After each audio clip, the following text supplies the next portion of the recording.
日本史和田合戦3。和田義盛は北条義時の長年にわたる執拗な挑発に耐えかねてついに挙兵する。和田合戦がどのように推移したのかを詳しく見ていこう。1213年建暦3年5月2日、和田義盛は鎌倉の館に一族郎党の兵士たちを集めて規制を上げた。このことは近所の八田智重が異常に気づいてすぐに大江広元に使者を送って知らせた。義盛は翌日に挙兵する予定であったが、幕府に兵を集めていることを知られたため、出陣を一日早めてその日の午後には出陣している。その頃、大江広元邸と北条義時邸ではそれぞれ酒宴と囲碁の会が催されていた。囲碁を楽しんでいた義時は三浦義村から義盛挙兵の知らせを聞くと別段驚く風でもなかった。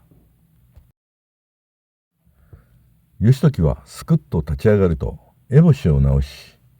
幕府に行ってまいると周囲の者に告げると、実朝のいる御所に向かった。広元と義時が共に酒宴と囲碁の会を開いていたのは偶然ではなく、義盛を油断させて挙兵させるためであったと言われている。また一族の義盛を裏切った三浦義村も最初から義時に加勢するつもりで、和田氏の動向を義時に逐次伝えていたようである。ただ義村は三浦一族が分裂しないように起請文まで書いて和田氏に味方するように装っていたのである。予定を一日早めて出陣した和田義盛はわずか150騎総勢300人ほどで御所をはじめ北条義時邸と大江広元邸を襲った。義時は将軍実朝と北条政子を御所よりも広くて守りやすい隣の鶴岡八幡宮の別当房に移した。そうとは知らずに和田義盛は将軍実朝を確保しようと猛然と御所を攻め立てた。この時特に義盛と巴御前の子息朝比奈義秀の活躍は目覚ましかった。御所の総門を力ずくで打ち破って火を放ち南邸にたどり着いたため、たちまち御所は炎上している。義秀は御所を警備していた足利義氏に挑みかかり、義氏の鎧の袖を引きちぎったため、たまらず義氏は一目散に逃げたという。予想以上に和田軍は強く、義時は御所が燃えるのを見て実朝と政子をさらに法華堂に避難させている。多くの御家人たちは北条氏と和田氏の死闘だと考え、戦いに参戦することを躊躇していた。開元時の武田信光も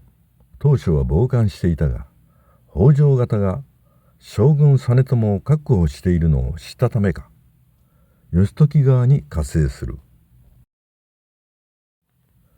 和田義盛の背後を信光がついたために、義盛らは御所から離れて南下して戦った。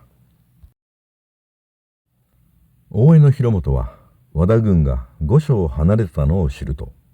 御所の政所に戻り大事な書類を運び出した。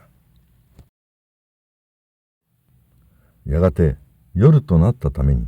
義盛らは由比ヶ浜に引き上げて休息している。翌日の戦い2日目には和田義盛の妻の実家である武蔵国の横山島が到着。合わせて3000騎となった和田軍は活気づいた。和田義盛はまるで源平合戦の時を彷彿とさせるような俊敏な動きで次々と敵兵をなぎ倒した。再び窮地に追い込まれた義時は大江広元と協議する。そして最後の切り札とも言うべき将軍実朝の顔がついた御用書をちつらえて御家人たちに示した。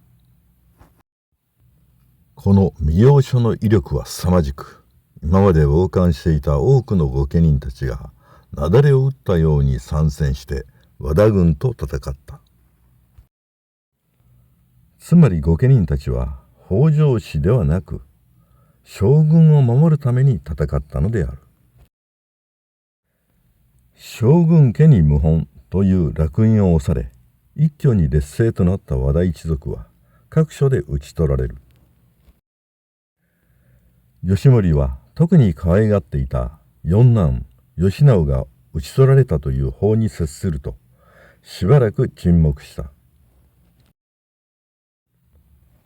そして和田義盛は空に向かって泣き叫ぶと、大声を上げながらたった一騎で敵陣に突っ込み果てたという。享年67であった。